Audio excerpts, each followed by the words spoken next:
has demanded more congressional seats, even in states that already have gerrymandered maps, like Indiana. He has even called for a youth census.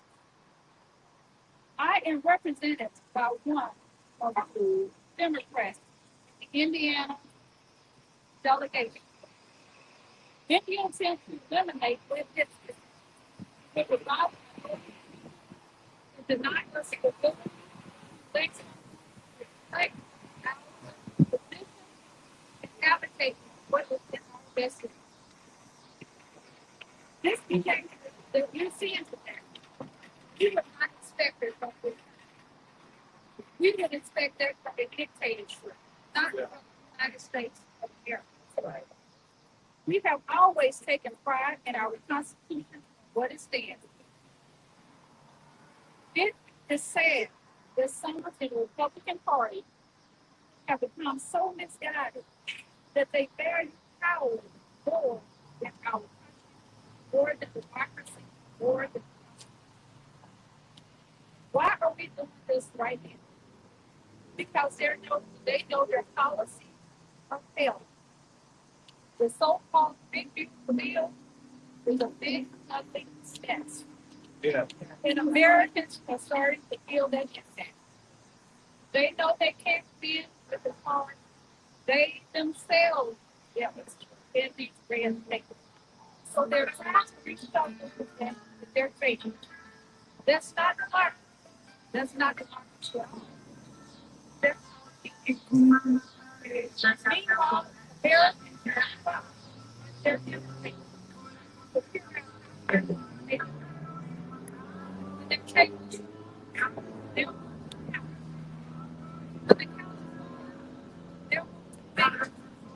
When the bear is gone, they're not their heads. They're going to be sitting outside because that is their Republican policies or citizens. Their greatest fear is that Americans are waking up and realize their Republican policies are not making them better off, making them bankrupt. And so, hold on their power and keep the Trump happy. They want to be prominent in the districts in mid-decade. They have tried to discredit the press, and anyone who dares to disagree with them. But Democrats will not stop fighting to preserve our democracy. Right? That is why we are here, and that is why we stand shoulder to shoulder with our Texas Democrats.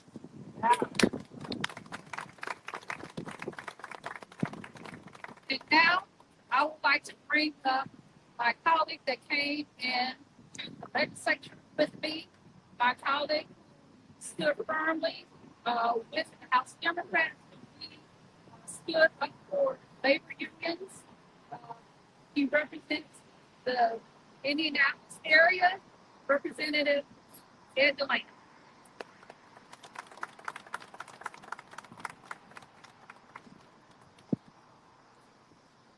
Hi there, I've been told to introduce myself. I'm Ed Delaney, House District 86, Northside Indianapolis, Democrat in the House. I want to talk to you about two people, one of whom we should glorify and one we should condemn. But before I get to that, let me tell my friends in Texas how glad I am at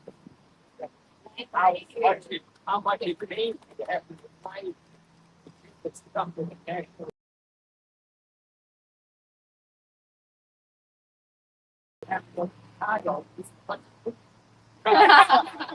What you're doing is right. We are beyond. We can't get the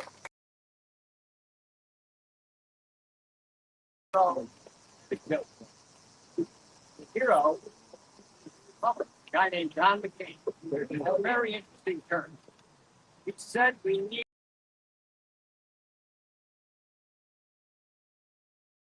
things the way we've done them before, and we do them openly and honestly. That's regular order. This is completely rejected by me.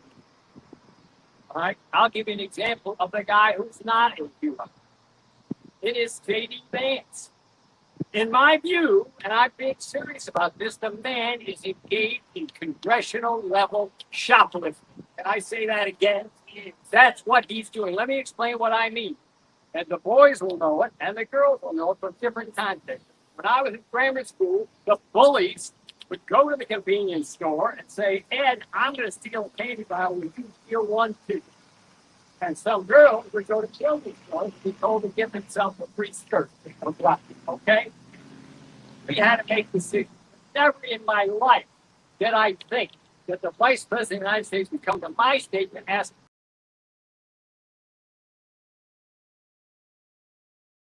run outside and wave them in front of the country. We cannot have this kind of conduct. Let me remind you that not one Republican legislator in the state of Indiana was calling for a special session before this guy showed up from Washington with his shoplifting scandal. Okay? Not one. There was no conversation. And the Republican supermajority cannot shut up about how much they hate special sessions. They don't call for them. They don't like them. It's a Democrat idea. Special sessions are a form of disease. Now, some of them are caving in. Others are standing up. I'll mention a third guy. I won't call him a hero. He's not there yet. But the immediate past Republican speaker, a guy named Brian Bosma, he believed in regular order. He believed that the institution of the House had to be respected, and it could only be respected if the members respected each other and respected themselves. That's what's at risk, is the mutual respect of the legislature of our state and of Texas, of, ritual gerrymandering.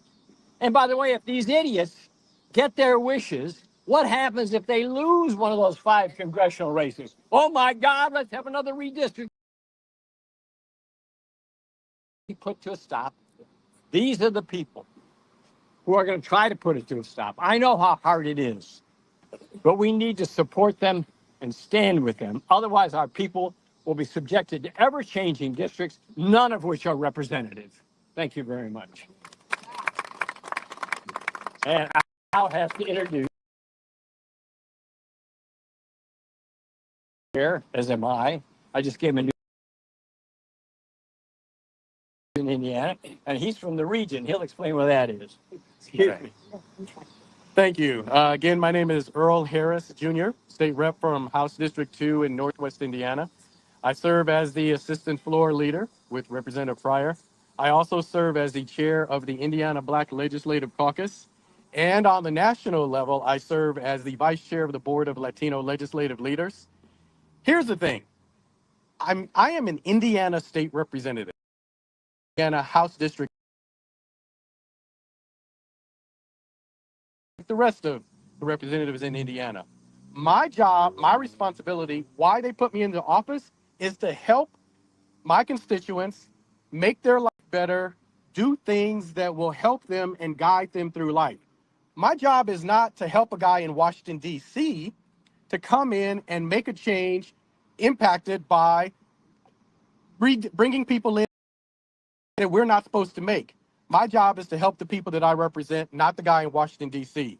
When you talk about disenfranchising, this is disenfranchising voters. Doing mid-year is a huge mistake. Northwest Indiana, Congressional District 1, we are one of the 2 districts in Indiana that are represented by Democrats. My district also, as I mentioned, as you may have gathered, I'm half Black, half Mexican. My district is a big population of Blacks and Latinos. Why are we disenfranchising the voters of Black and brown people who chose the person we want to represent us? So we need to stand here and fight and be here in this fight. The other thing I want to bring up before I close is we are talking about and looking at on the national level and with us on the state level, insurance for people getting cut because of money. Money that goes to feed children getting cut because the funds aren't there. Teachers not getting paid the way they are. There's a long list of things that money is not there for, but now there's talk of bringing us back, which will cost hundreds of thousands of dollars to pay for a special session. Someone please explain to me how that makes sense. So I'm glad to stand here with people from Texas. I'm glad to stand here in Illinois because the other reality to this is Texas is here not only fighting for Texas, they're fighting for Indiana, they're fighting for Illinois, they're fighting for states all over this country. And it is important that we, representatives from the state of Indiana, show up and show them that we have their back. I want to thank you for your time. We're not going to answer questions, but we will be around to talk to you as individuals. Thank you, everybody. We appreciate it.